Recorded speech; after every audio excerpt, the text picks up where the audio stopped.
Welcome back to the videos here with Piano Music and Repair. Today's video, I'm going to be showing y'all how to restring a bass guitar. Today's video, there's a lot of different ways you can string a bass guitar. You got the right way and you got the wrong way. And you got, like, the bass guitar can work differently, like this down here. This whole piece right here can be different. Sometimes the strings will just sit, and if the strings are not under tension, they'll pop off. These, you slide through a hole just like any normal standard, like a Squire or anything like that. This is a standard P bass is what this is. Nothing special about this bass. This is a $110 bass. I bought this bass brand new a couple weeks ago. And y'all probably think, why y'all change the strings? Strings are supposed to last you for many years. The strings that came on this bass are Warwick bass strings, and I've never been familiar with this brand until I got the bass. And I'm not a big fan of the strings.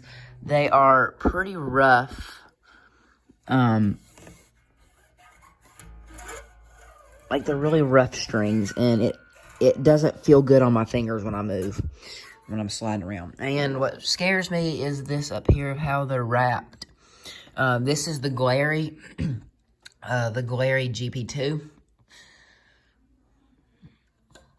I'm pretty sure that's what it is, GP2, yeah. So we're going to be restringing these, and these strings, we're going to be keeping these strings because you never throw away, mark this down if y'all have to, note it, never throw away unbroken bass strings unless they are completely rusted and crapped out, because bass strings are expensive. These bad boys costed $32 at my local music store. These bass strings are not cheap right now, so if your bass strings ain't broken, keep them. I mean, even if you can get a pitch out of them, keep them. Even if it has barely any good tone in it. So I'm going to show y'all how to restring this bass guitar. And I want to mention on the necks on these basses, on like the different neck, like for a ebony or rosewood fretboard, of course, them are the darker fretboards. You want to use lemon oil. And for these fretboards that are this color, and they're really light colored, you don't want to use lemon oil because it will really discolor everything. So what we're gonna do is we're first gonna go ahead. The first thing we're gonna do is we're gonna de-string it. We're gonna take the strings off our bass. So simply all you do is you just take strings off. It's really not that hard to do. And what you can do is you can get a book or something and sit it under here, and so you can move the machine heads. I'm actually gonna get me a book right now to sit under the bass. All right, instead of a book, I just got an old box, like an old light bulb box. That works just as well.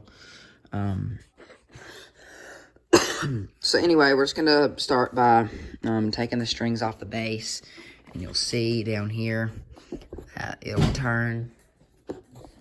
I'm sorry about that. All you're doing is just taking the strings off, just getting them all loosened up until they come off.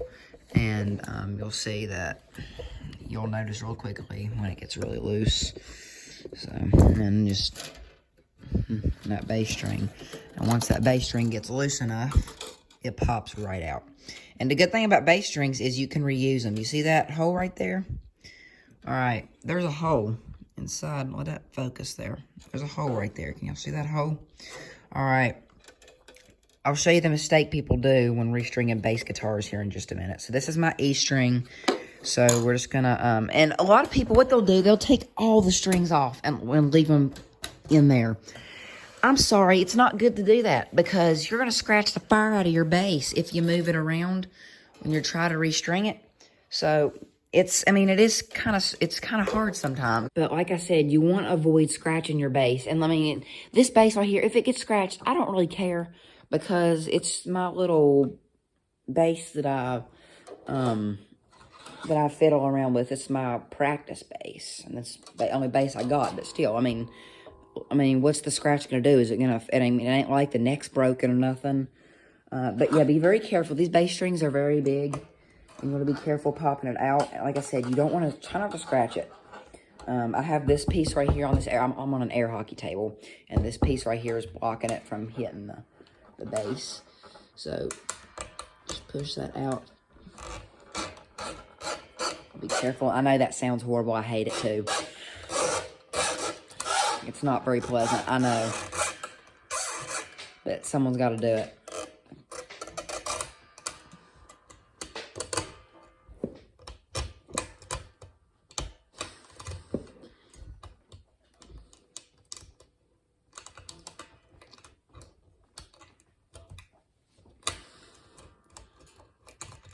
Just like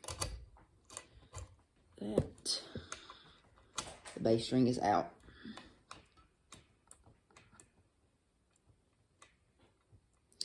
Just like that. So this is our E string. And that's all you do. You just loosen the strings up, take them off one by one. Please don't let them dangle. It's not good for your bass. It's just, you think it's not taking care of your bass if you're just letting them dangle. Don't do that. It's not good to do. It's just, you're going to scratch your bass up. So, of course, just taking them loose. Good old twist, come up here, and just pop them right out. And what you can do is you can take them and you can pull them, curl them up, just so it ain't all wrapped up. And all that. And that's not scratching the bass, it's the air hockey table. That sound never gets any better. Never does.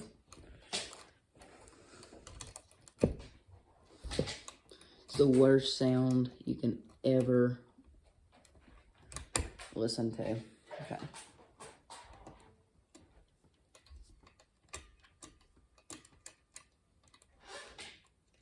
All right. So this is our A string. Just going to put it up here, so I'm going to go ahead and take the rest of these strings off. All right, now that we got the strings taken off of our bass, you can see how dusty it is under the under this. You can see it's just really nasty and dusty, so we got to get that cleaned up. Pickup's got a little bit of dust on it as well. Pick guard, it's pretty nasty. So with this fretboard, I'm not really going to do much. I'm just going to just wipe it because I don't want to stain anything. You know, just wipe the fretboard off, nothing too special. But yeah, I'm not going to use luminol on them frets. And now what you want to do is you want to polish up the top of your bass, not the sides, not the back, the top of your bass, because that's where you work, and you can do the back and sides later. But polish the very top of your bass, only because you can always polish the back whenever you want to. When you got the strings on, it's kind of hard to polish stuff. So, of course, make sure everything's good. Make sure your neck, you know, make sure nothing needs nothing major. So, yeah, just make sure everything's tight, you know, all that stuff. I need to tighten these strap buttons up a little bit, too. They're a little loose. So, let's go ahead and polish up the top of the bass. So, I'm using this Gibson polish, guitar polish, you know, guitar, bass, whatever. Heck, I've used it on my darn pianos before. But yeah, just polish top your bass up and just use a microfiber cloth with that. And alrighty, I know this don't look prettiest on camera, but it's pretty daggone shiny now. So got it all cleared and cleaned it off, and all of that. And now you can do just you can see there's no dust right there anymore. It's a good thing. You don't want there to be. All right, make sure you watch out for them. But now we are ready to throw strings on now that we got all that cleaned up and wiped down. And I might just moisturize this a teeny bit. Just give it a quick rub. Just whatever you want to do. But yeah, I got it all nice and polished up. I'm sorry. Them are just scratches right there. It's very easy to scratch these bases up. Especially a black one. Like the glossy black. Okay, now we got that out of the way. We're going to go ahead and start stringing. So, this is the very important part of the whole entire procedure. We'll call it a procedure. Anyway, so, another place that you can clean up and polish is the headstock. And be careful around your metal tuners. Don't get too out of it. Just a little bit right there. Try not to get in that hole right there, but just give it a quick polish just under, where the strings usually are, up and under. Just gives it a good cleaning, just in case there's dust built up under your string tree and everything. So, all right, now what we can do, we can go ahead and start stringing. So the strings I'm going to be using for this base are Ernie Ball's regular slinky base, 4-string. This cost me about $32 at my music store. You can get them on Amazon for like $20. Our music store has a big habit of ripping everybody off. So, I wanted to do the video now, so spent $12 extra, something like that. And our gauge number is 50, 70, 85, and 105. As you can see right here, here's the pack.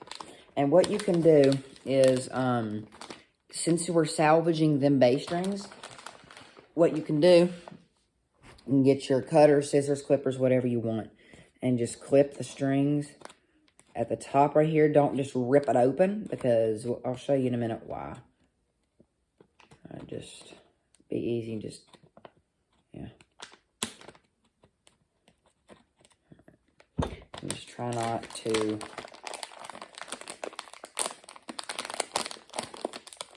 rip the whole thing, because we're going to try to save we're going to use this pack. We're going to reuse it to put the old bass strings in.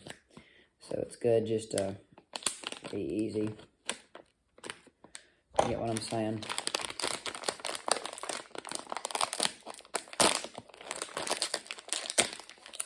I was going to seal it shut, but I don't think that's working out anymore now because I ripped it.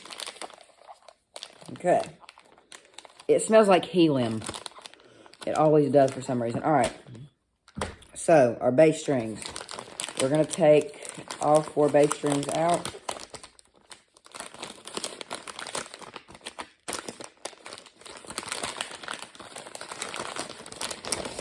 Alrighty.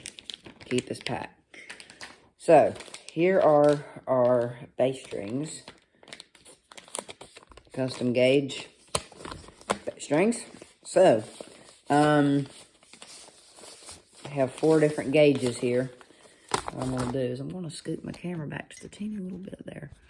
There we go. So, we got all these 70, 85, 3. Okay, so I thought they shorted me for a second. Okay, so, our biggest number is our thickest string. So, we're going to start off with the E string. That's going to be 105. So, this is our E string. I'm just going to set these other ones to the side. So, your biggest number is your your top string. So, like, this is my E string, is 105. So, what we're going to do, that's a daggone nice looking bass string right there. Look at that. So, what we're going to do is we're going to take our bass string out here. Dang, that's a nice looking string. Anyway, keep these envelopes too. Keep the envelopes. And what we're going to do, you're going to be careful. You're going to wash your eyes and unravel these bass strings. Just like that. And what you're going to do, yeah, these strings are a lot smoother than the Warwick bass strings, for sure. So what we're going to do with the bass string is we're going to be extremely careful with it. And what we're going to do now is we're going to go to the bottom of our bass here, move our clippers, make sure that all of our thingies are sitting correctly. And then what we're going to do is we're going to take the end of the string. There's the holes right there. You can see the holes or not. Anyway, that hole right there, it's the exact hole we need for our E string. So we're gonna shove this bad boy in here. I apologize about that sound. It's not pleasant, I know. Alrighty, now when we got that string in there, we're gonna go to the top here. We'll grab our cutters here. And I'm going to show you the mistake people like to make when they first restring a bass. And when they always do it and they think they can get away with it. So what we're going to do, we're going to go to machine. We're going to make sure that the this right here, the slot, is lining sideways. So make sure that's lining sideways. Alrighty, just like that.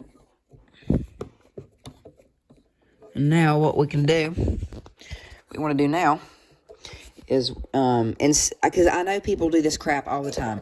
People will take the bass string and they'll sit it in there and they'll start turning. Do not do that. If you do that, I'm just going to be honest. You're not smart. You're not a very smart person. They're called locking tuners for a reason. They are supposed to keep the string, because the string going to pop out of that sucker. Y'all, I mean, come on. I see it all the time. I see people do it all the time. It just makes me so darn mad. Don't sit your string in there and start turning. That's not how you restring anything. There is a hole in there for a reason, too. So what we're going to do, we're going to take our string, and we're going to measure 2.5 machine heads past the machine head we're going to put the string in. So we're going to go about right here where my hand is. About right there. We're going to go there, and we're going to cut. So, that's what we're going to do. You can, if you want to. I mean, it's not, I don't recommend it. Some people put the whole string in there. God almighty, I just can't, all them whelmings. No, 2.5 machine heads. You can do 3 if you want to. But like I said, you got to cut something off. And that's the thing. You don't want to ever have to cut after you're stringing. I know with a guitar, it's the opposite way. You always want to cut after you're done stringing.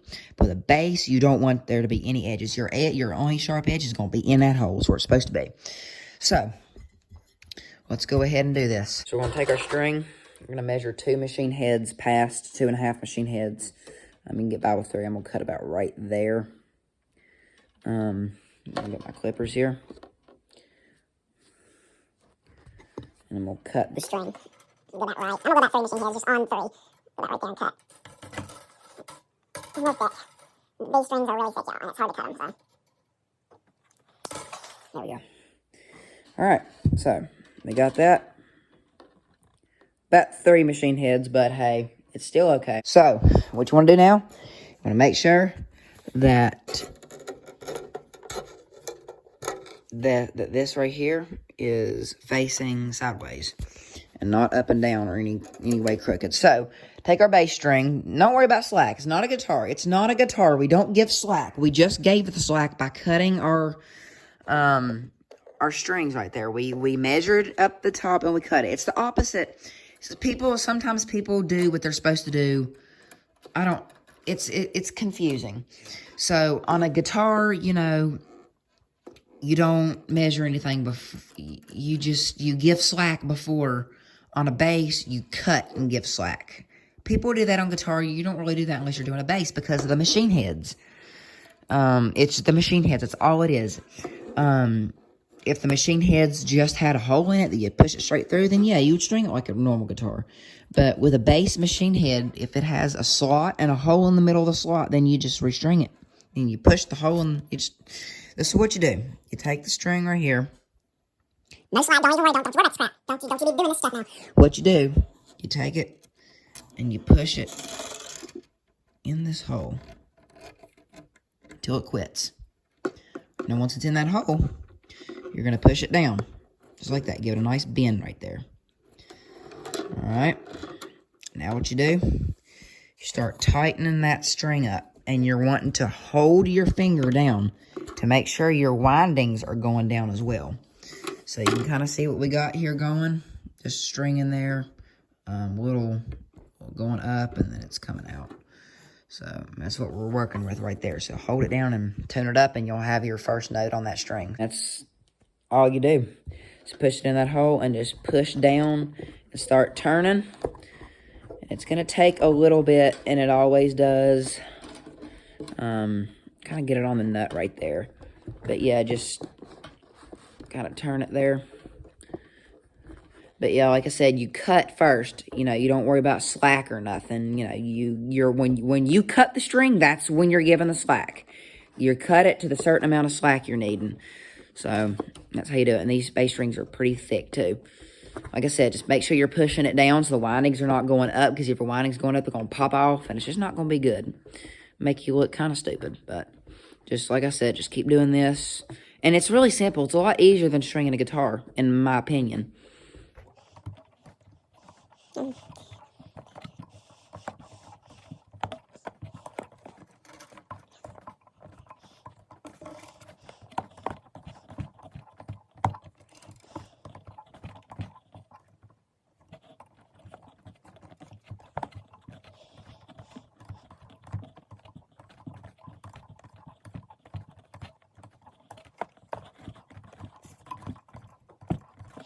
Your hand will get kind of tired after a little while, but that's alright, just keep going. Like I said, you want to give it a pretty amount of slack.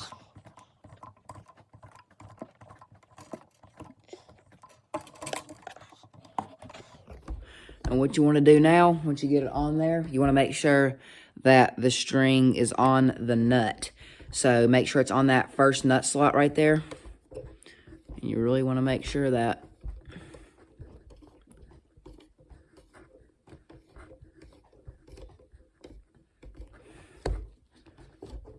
All right.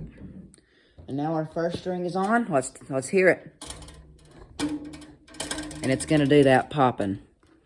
It'll do that for the first couple of times.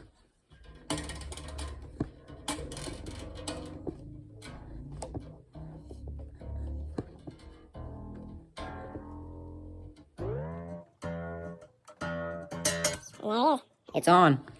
And that right there is how you do it. So let's go over it one more time. Let's see here. You can kind of see how the wrap with windings are. They're not going up too far. Good back angle there. And that's what we did. And the bass strings look really good too. And these strings are supposed to last for many years too. I shouldn't have to restring this bass in like 5 years. So, let's go ahead and do the other one. So, yeah. All right, so we got all of our strings on. A lot smoother than Warwick. A lot. So,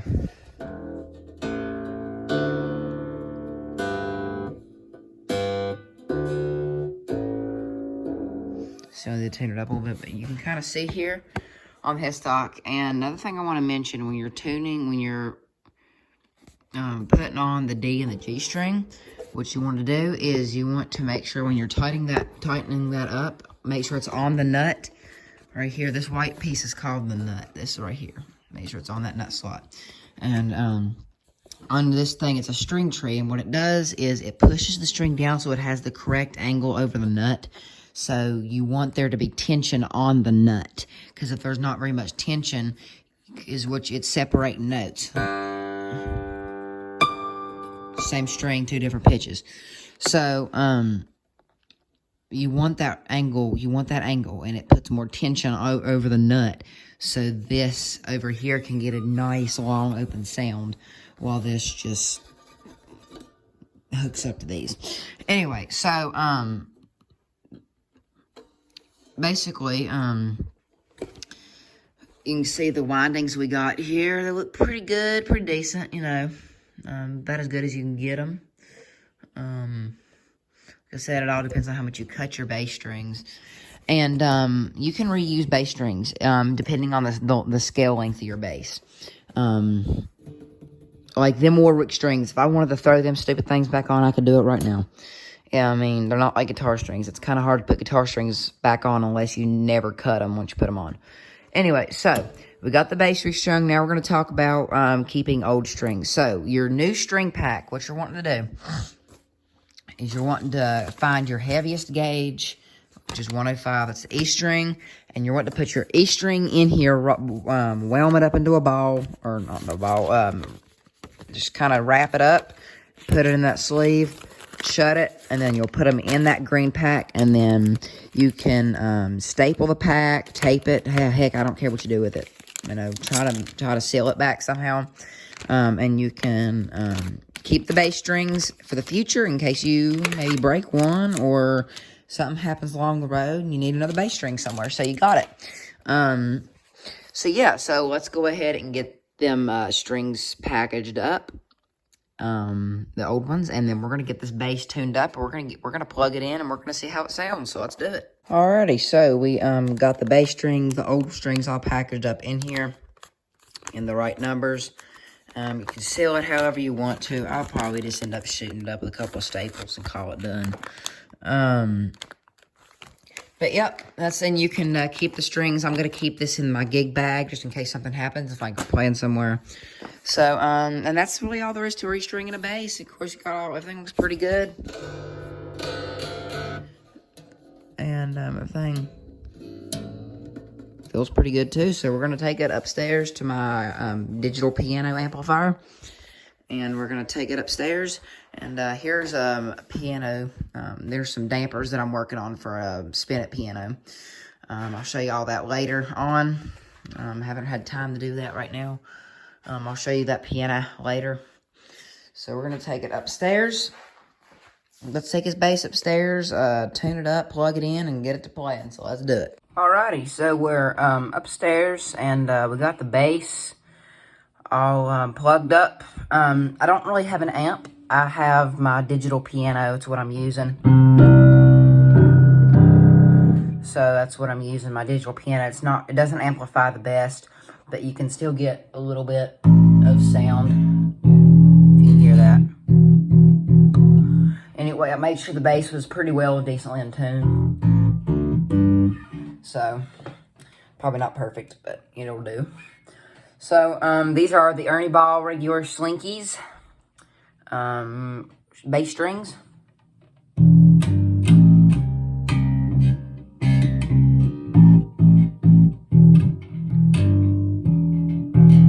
With a tone, some slap. Something like that.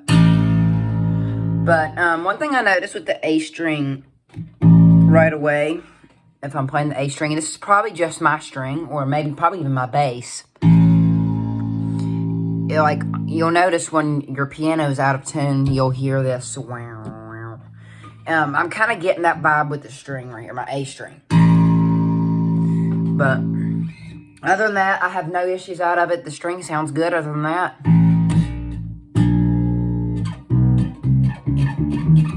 mean, it sounds pretty good.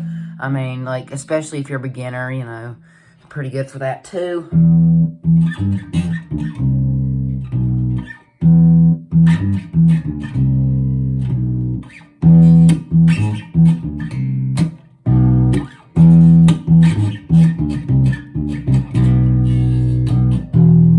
That's good for that. And then, play some Queen songs. Another one, Bites the Dust. This one's really popular.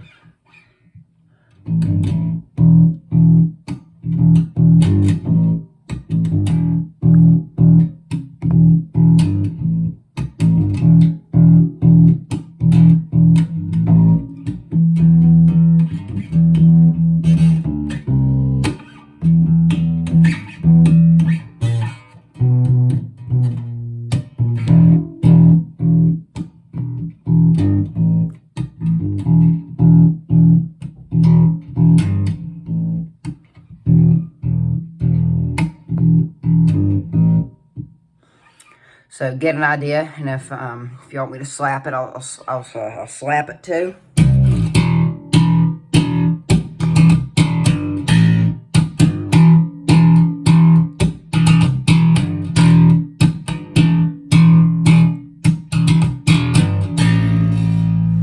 So just a little bit of an idea.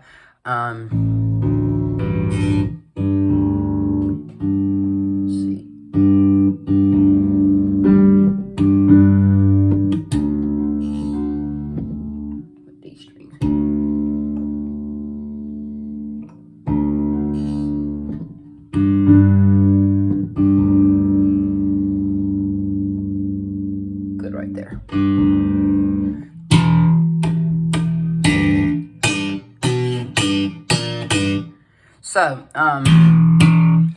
you can tell, the strings they're decent. They're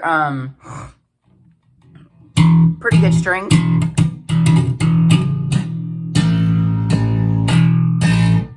They're good strings. And keep in mind, the bass that I'm using is the Glary GP2.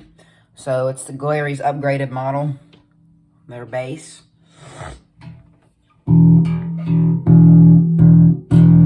So, but yeah, other than that, these are some pretty decent size. These are decent strings. I mean, they're not terrible at all. I actually like the strings because they're good. They're not really rough like the other strings, like the Warwick strings that were on here. They're not really rough.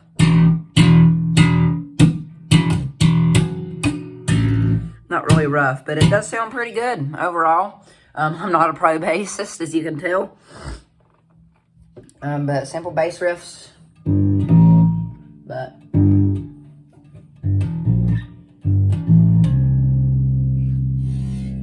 it's pretty good to me.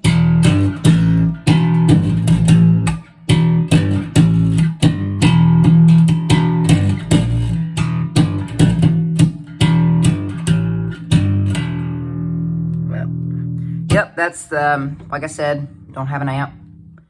But you can kind of give a tonal idea if I just... So.